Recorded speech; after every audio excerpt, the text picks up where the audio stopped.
ಕಳೆದ ವರ್ಷ ಏನು ನಾನು ನಮ್ಮ ಹನುಮಂತನ ಪಾದ ನಂಬಿಕೊಂಡು ನಾನು ಕಳೆದ ಒಂದು ರಾಜಕೀಯ ಪುನರ್ಜನ್ಮಕ್ಕಾಗಿ ಹನುಮನ ಪಾದ ನಂಬಿಕೊಂಡು ಗಂಗಾವತಿಗೆ ನಾನು ಬಂದಿದ್ದೆ.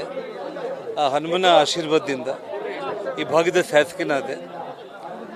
ಕಳೆದ ಹನುಮ ಮಾಲೆ ಅಂತ ಸಂದರ್ಭದಲ್ಲಿ ಏನೊಂದು ಕೆಲವೊಂದು ವ್ಯವಸ್ಥೆಗಳು ಇನ್ನೂ ಚೆನ್ನಾಗಾಗಿದ್ದರೆ ಇರ್ತಿತ್ತು ಅಂತ ನನ್ನ ಮನಸ್ಸಿಗೆ ಅನಿಸಿತ್ತು.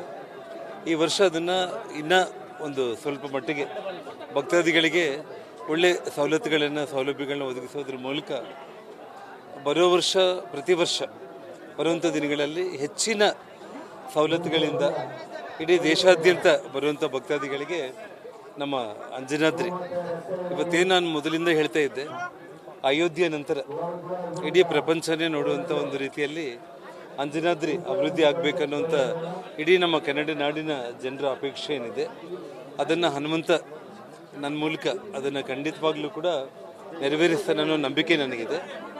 ಈಗಾಗಲೇ ನಾನು ತಮ್ಮಲ್ಲಿ ಹೇಳಿದ್ದೇನೆ, ನಾನು ಈಗಾಗಲೇ ಅಯೋಧ್ಯೆಯಲ್ಲಿ ರಾಮ ಮಂದಿರ ನಿರ್ಮಾಣ ಆಗಬೇಕು ಅಂತೇಳಿ ಏನು ನಮ್ಮ ಇಡೀ ಭಾರತ ದೇಶದ ಎಲ್ಲ ಪ್ರಜೆಗಳ ಒಂದು ಆಶೋತ್ತರಗಳಿತ್ತು. ಬರೋ ಜನವರಿ 22ಕ್ಕೆ ಇವತ್ತು ನಮ್ಮ ಅಂಜನಾದ್ರಿಯ ಅಲ್ಲಿ ರಾಮ ಮಂದಿರ ಉದ್ಘಾಟನೆ ಆಗುವಂಥ ಒಂದು ಸಂದರ್ಭದಲ್ಲಿ ಅಂಜನಾದ್ರಿಯಲ್ಲಿ ಕೂಡ ಭಾಳ ದೊಡ್ಡ ಪ್ರಮಾಣದಲ್ಲಿ ಆ ಒಂದು ಅಯೋಧ್ಯೆ ರಾಮ ಮಂದಿರ ಉದ್ಘಾಟನೆಯನ್ನು ನಾವು ಕೂಡ ಇಲ್ಲಿ ಸೆಲೆಬ್ರೇಟ್ ಮಾಡೋದಕ್ಕೆ ನಾವೆಲ್ಲರೂ ಕೂಡ ಇಡೀ ಗಂಗಾವತಿಯಲ್ಲಿ ಇಡೀ ನಮ್ಮ ಕರ್ನಾಟಕ ರಾಜ್ಯದ ಜನರೇ ಅಲ್ಲ, ಎಲ್ಲ ಹನುಮ ಭಕ್ತಾದಿಗಳು ಕೂಡ ಅಂಜನಾದ್ರಿಯಲ್ಲಿ ಅಯೋಧ್ಯೆ ರಾಮ ಮಂದಿರ ಉದ್ಘಾಟನೆಯ ಆ ಒಂದು ಸಂಭ್ರಮವನ್ನು ಆ ಒಂದು ಹಬ್ಬ ಅನ್ನುವಂಥ ಒಂದು ರೀತಿಯಲ್ಲಿ ಇಲ್ಲಿ ಕೂಡ ಆಚರಣೆ ಮಾಡೋದಕ್ಕೆ ನಾನು ಅದಕ್ಕೆ ವ್ಯವಸ್ಥೆಗಳನ್ನ ನಾನು ಮಾಡ್ಕೊತಾ ಇದ್ದೀನಿ. ನಾನು ಜೊತೆಗೆ ಸನ್ಮಾನ್ಯ ಪ್ರಧಾನಮಂತ್ರಿಗಳಾದ ನರೇಂದ್ರ ಮೋದಿಜಿಯವರ ಒಂದು ವಿಚಾರದಲ್ಲಿ ನಾನು ಈಗಾಗಲೇ ಒಂದು ಬೇಡಿಕೆಯನ್ನು ಇಟ್ಟಿದ್ದೇನೆ. ಇವತ್ತು ಇಡೀ ದೇಶದ ಜನರ ಅಪೇಕ್ಷೆ ಅಯೋಧ್ಯೆ ರಾಮ ಮಂದಿರ ಆಗಿದೆ. ಆ ರಾಮ ಭಕ್ತ ಹನುಮಂತ ಎಲ್ಲಿರ್ತಾನೋ ರಾಮ ಅಲ್ಲೇ ಇರ್ತಾನೆ ಅನ್ನೋದೇ ನಮ್ಮ ಹಿರಿಯರು ನಮ್ಮ ಪುರಾಣಗಳಲ್ಲಿ ಹೇಳುವಂಥ ಒಂದು ಮಾತು. ಹಾಗಾಗಿ ಅಂಜನಾದ್ರಿ ಒಂದು ದೊಡ್ಡ ಪ್ರಮಾಣದಲ್ಲಿ ಅಭಿವೃದ್ಧಿ ಆಗೋದಕ್ಕೆ ವಿಶ್ವದ ಗಮನ ಸೆಳೆಯುವಂಥ ಒಂದು ರೀತಿಯಲ್ಲಿ ಇಲ್ಲಿ ಎಲ್ಲ ಒಂದು ರೀತಿ ಭಕ್ತಾದಿಗಳಿಗೆ ಉಳ್ಕೊಳ್ಳೋದಕ್ಕೆ ಅಂದರೆ ಇವತ್ತು ಯಾತ್ರಿ ನಿವಾಸಗಳಾಗಿರ್ಬೋದು, ಡಾರ್ಮಿಟ್ರಿ ಫೆಸಿಲಿಟೀಸ್ ಆಗಿರ್ಬೋದು, ಕಿಷ್ಕಿಂಧ ದರ್ಶನ ಅನ್ನುವಂಥ ಒಂದು ಥೀಮ್ ಪಾರ್ಕ್ ಆಗಿರ್ಬೋದು, ಭಾಳಷ್ಟು ಮತ್ತು ಆಂಜನೇಯ ಸ್ವಾಮಿ 108 ಅಡಿ ಪುತ್ಥಳಿಯನ್ನು ಕಲ್ಲಿನ ಮೂರ್ತಿಯನ್ನು ಮಾಡುವಂಥ ಒಂದು ವಿಚಾರ ಆಗಿರ್ಬೋದು. ಸೊ ಎಲ್ಲ ಭಕ್ತಾದಿಗಳಿಗೆ ಒಂದು ಒಳ್ಳೆ ವಾತಾವರಣ ನಿರ್ಮಾಣ ಮಾಡುವಂಥ ಒಂದು ಕೆಲಸ ಇಲ್ಲಿ ಕೇಂದ್ರ ಸರ್ಕಾರ ಮತ್ತು ರಾಜ್ಯ ಸರ್ಕಾರದ ಸಹಕಾರದೊಂದಿಗೆ ನಾವಿಲ್ಲಿ ಮಾಡಬೇಕನ್ನುವಂಥ ಒಂದು ಸಂಕಲ್ಪ ಇವತ್ತು ನಾನು ಸ್ವಾಮಿಯಲ್ಲಿ ಪ್ರಾರ್ಥನೆ ಮಾಡ್ಕೊಂಡಿದ್ದೀನಿ. ನಾನು ಖಂಡಿತವಾಗ್ಲೂ ಕೂಡ ಕಳೆದ ವರ್ಷಕ್ಕಿಂತ ಒಂದಿಷ್ಟು ತಮ್ಮ ಕೂಡ ಮಾಧ್ಯಮ ಸ್ನೇಹಿತರಿಗೆ ಗೊತ್ತಾಗಿರಬೇಕು. ಸೊ ಇನ್ನೂ ಬರೋ ವರ್ಷದಲ್ಲಿ ರೋಪ್ವೇ ಇನ್ನೊಂದು 5-6 ತಿಂಗಳಲ್ಲಿ ರೋಪ್ವೇ ಪೂರ್ತಿ ಆಗುತ್ತೆ. ಸೊ ವೃದ್ಧರಿಗೆ ಅಂದರೆ ವಯಸ್ಸಾದವರು ಕೂಡ ಹನುಮನ ದರ್ಶನ ಮಾಡಬೇಕನ್ನೋರು ಕೂಡ ಖಂಡಿತವಾಗ್ಲೂ ಕೂಡ ರೋಪ್ವೇ ಮೂಲಕ ದರ್ಶನ ಮಾಡಿಕೊಂಡು ಬರ್ತಾರೆ. ಖಂಡಿತವಾಗ್ಲಿ ಇವತ್ತು ನೋಡಿ ಕಲಿಯುಗ ಪ್ರತ್ಯಕ್ಷ ದೈವ ಇವತ್ತು ತಿರುಪತಿ ವೆಂಕಟರಮಣ ಮತ್ತು ಕಲಿಯುಗದಲ್ಲಿ ನಮ್ಮ ನಡುವೆನೇ ಓಡಾಡುವಂಥ ದೇವರು ಅಂತಂದರೆ ಆಂಜನೇಯ ಸ್ವಾಮಿ. ಸೊ ಬ್ರಹ್ಮದೇವರೇ ಆಂಜನೇಯ ಸ್ವಾಮಿಗೆ ಚಿರಂಜೀವಿಗಳಾಗಿ ಆಶೀರ್ವಾದ ಮಾಡಿ ಇಡೀ ಕಲಿಯುಗದಲ್ಲಿ ಪ್ರತ್ಯಕ್ಷ ದೈವ, ನಾವು ಏನೇ ಕೇಳಿದರೂ ಕೂಡ ಅದನ್ನು ಕಿವಿಗೆ ಹಾಕ್ಕೊಂಡು ಆಶೀರ್ವಾದ ಮಾಡೋ ದೇವರು ಅಂತೇಳಿ ಎಲ್ಲರ ನಂಬಿಕೆ.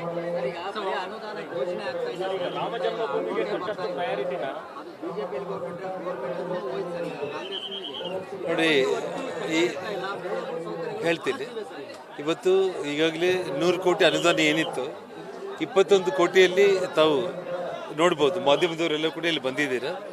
3 ಡಾರ್ಮೆಟ್ರಿ ಫೆಸಿಲಿಟೀಸ್ ಆಲ್ರೆಡಿ ವರ್ಕ್ ಶುರುವಾಗಿದೆ, ಭಾಳ ವಿಜೃಂಭಣೆಯಿಂದ ಆಗ್ತಾ ಇದೆ. ಶಾಪಿಂಗ್ ಕಾಂಪ್ಲೆಕ್ಸ್ ಆಗ್ತಾ ಇದೆ, ಶೌಚಾಲಯಗಳಾಗ್ತಾ ಇದೆ ಮತ್ತು ಲ್ಯಾಂಡ್ ಅಕ್ವಿಸಿಷನ್ಗೆ 60 ಕೋಟಿ ಅಮೌಂಟ್ ಸೀಮಿತ ಮಾಡಿದ್ದಾರೆ ಮತ್ತು ಕಲ್ಯಾಣ ಕರ್ನಾಟಕ ಅಭಿವೃದ್ಧಿ ನಿಗಮದಿಂದ 40 ಕೋಟಿ ಹಣ ಬಂದಿದೆ. ನಾನು ಈಗಾಗಲೇ ಹೇಳಿದ್ದೀನಿ, ಗಂಗಾವತಿ ಬಸ್ ಸ್ಟ್ಯಾಂಡಿಂದ ಹಿಡಿದು ಈ ಕಡೆ ನಮ್ಮ ಹೈವೇಯಿಂದ ಹಿಡಿದು ನಮ್ಮ ಇಡೀ ಅಂಜನಾದ್ರಿಗೆ ಸುತ್ತಮುತ್ತಲಿನ ಎಲ್ಲ ರಸ್ತೆಗಳಲ್ಲಿ ಕೂಡ ಶಾಶ್ವತವಾದ ವಿದ್ಯುತ್ ದೀಪಾಲಂಕಾರ ಮಾಡೋದ್ರ ಜೊತೆಗೆ ಒಳ್ಳೆ ಸುಸಜ್ಜಿತವಾದ ರಸ್ತೆ ನಿರ್ಮಾಣ ಕೂಡ ಇನ್ನೊಂದು 5-6 ತಿಂಗಳಲ್ಲಿ ಪೂರ್ತಿ ಆಗುತ್ತೆ. ಅದನ್ನು ನೀವು ನೋಡ್ತೀರಿ. ಹಿಂದುತ್ವದ ಅಜೆಂಡಾದೊಂದಿಗೆ ಅಧಿಕಾರಕ್ಕೆ ಬಿಜೆಪಿ ರಾಮ ಜನ್ಮಭೂಮಿಗೆ ಕೊಟ್ಟ ಪ್ರಯಾರಿಟಿ ಅಂಜನಾದ್ರಿ ಕೊಡುತ್ತೆ ಅನ್ನೋ ನನಗೆ ವಿಶ್ವಾಸ. ಸಾಕಷ್ಟು ಕೆಲಸ ಮಾಡಬಹುದಾಗಿತ್ತು.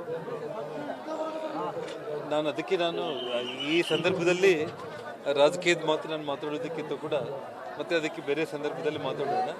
ಆದರೆ ರಾಜ್ಯ ಮತ್ತು ಕೇಂದ್ರ ಸರ್ಕಾರಗಳು 100ಕ್ಕೆ 100 ಇದು ಜನರ ಅಪೇಕ್ಷೆ, ಭಕ್ತಾದಿಗಳ ಅಪೇಕ್ಷೆಯಂತೆ ಖಂಡಿತವಾಗ್ಲೂ ಕೂಡ ಈ ಅಭಿವೃದ್ಧಿಗೆ ಎಲ್ಲರೂ ಸಹಕಾರ ಕೊಡ್ತಾರೆ ಅನ್ನೋ ನಂಬಿಕೆ ನನಗಿದೆ.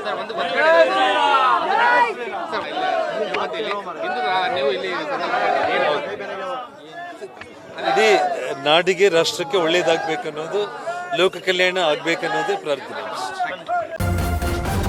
ನ್ಯೂಸ್ ಫಸ್ಟ್ ನಿರ್ಭೀತಿಯಿಂದ ನಿಮ್ಮ ಪರವಾಗಿ.